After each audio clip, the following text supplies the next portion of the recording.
Hey everyone, Matt Pisarcik with Razor Emporium here to do a spotlight on King R Emporium. Well, it's probably one of the longest standing collaborations in the shaving industry. Yeah, I know.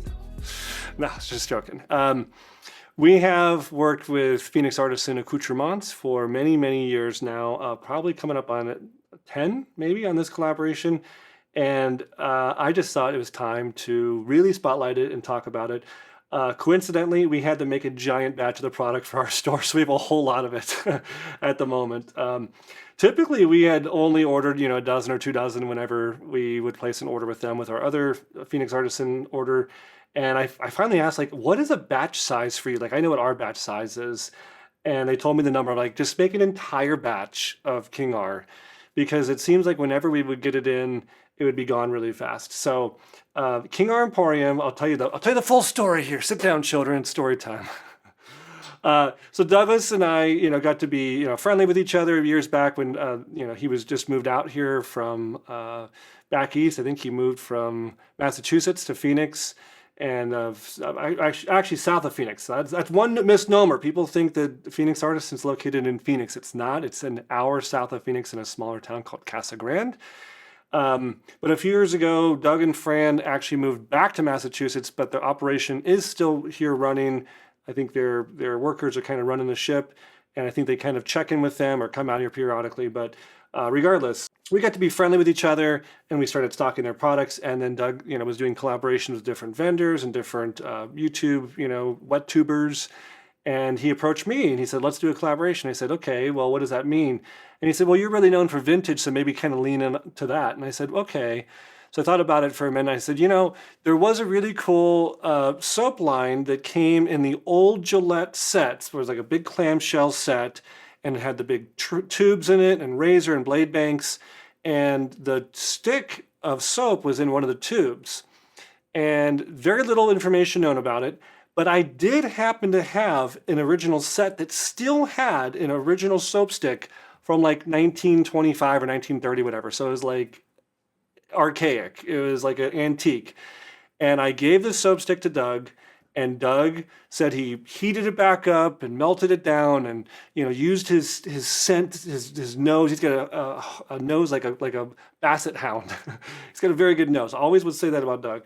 And he said he extracted out of it some of the notes that he wanted to use and kind of was inspired by. I would not say it's a complete replica at all, but it's inspired by. And some of the notes are, I'm doing this from the top of my head. I didn't even look, but I remember correctly, like cedarwood, eucalyptus, patchouli, bergamot. I just still have that at the top of my mind. Those are some of the notes, but it is, some people describe it like a barbershop, kind of like a more refined barbershop, like almost kind of like barbershop, but vintage barbershop. I don't know.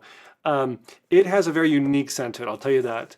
And because it was inspired by this old shaving stick, we found like the only ad or the only like original catalog image that ever had that stick featured, and we kind of saw the branding they used. And so we kind of recreated some of that branding with the label itself.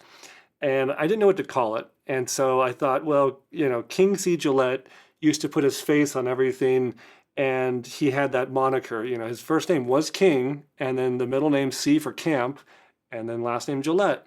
And I thought, well, what if we call this King R Emporium, like King Razor Emporium? But it wasn't about trying to be vain, like I'm some king at all. It was not about that. It was about trying to make the packaging look like Gillette vintage packaging. And of course, Gillette vintage packaging had King C. Gillette's face on the front. So I thought, well, again, I'm not trying to be vain, but we had to put someone's face there. I can't put King Gillette's face there because it's a trademarked image. Who else's face? And so I was like, well, we could put my face there, I guess. But to denote that it's not vanity, we put a dumb, silly mustache, like oversized, big bar handle mustache on my face to show you that I'm like mocking myself, that I'm humbling myself just to show you that, I'm not like, it's not about me. It's just about trying to make that old Gillette look without being Gillette. Funny, now I actually am wearing a mustache all the time. It's just not a bar handle. And at the time, Douglas was kind of in the, I think when we started the collaboration, Douglas was still under the brand name of How to Grow a Mustache, which is this symbol up here. So again, we took the Gillette Diamond Arrow logo and we put his big bar handle mustache. And instead of known the world over, made in USA, we put Phoenix Artisan Accoutrements, Arizona, USA. So we kind of tried to use some of their branding, and he even put like a vintage paper effect on here to make it look kind of antiqued. So that was the entire inspiration. We did start off, remember the origin story was a soap stick that, that was in the Gillette sets that we kind of were inspired by. We did have 2 soap sticks sold the original way they were packaged, with foil wrap on them and like wax paper. They looked really cool. I mean, they looked almost like a Arco or something kind of really nostalgic and vintage. But Phoenix Artisan, they came to a certain point where they said we can no longer continue to make these. They were really labor intensive. I think there was a molding process of putting the soap into like probably more or less like a PVC pipe and like molding it and getting it out and then cutting it and wrapping it. And he just said it was just too labor intensive for how much people would want to pay for a soap stick. Because if you think about a soap stick, we like to think about like the Derby soap stick or the Arco soap stick. They're pretty cheap, $2, $3, $4. But we had this Artisan shaving soap inside of a soap stick, and so people didn't. It was like a misnomer. People wanted the cheap price tag, but we're like, no, it's actually quite expensive to make that, and the volume wasn't there. You weren't getting a big 4 or 5 ounce tub like this. You were getting like 1 ounce in each stick or something. So it just didn't make sense. So if you still have one of those old soap sticks, you are like in a cool club. I think I may have kept one as like a collectible in my display case. It's in there still.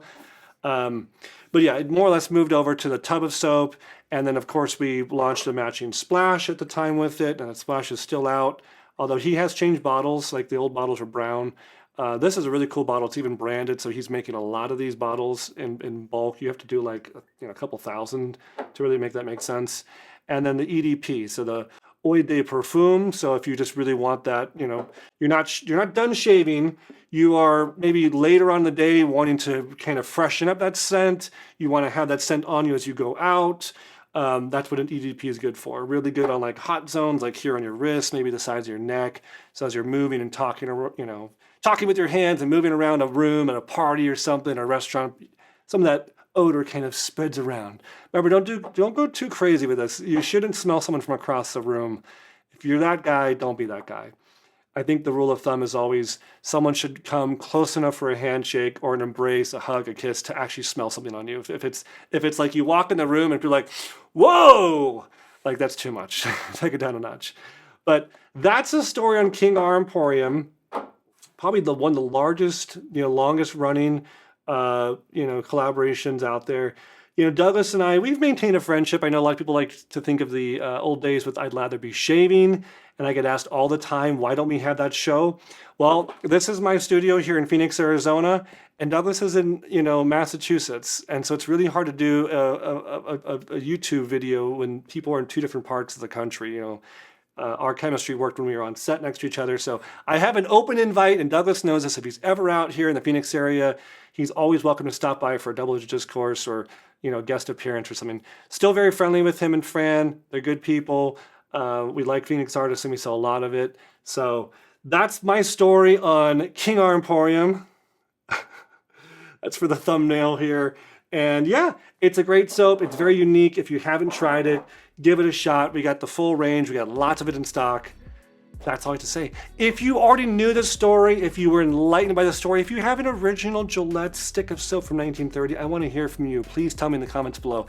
That's all I got. We'll see you next time at Razor Emporium for all things vintage shaving. Thanks, guys.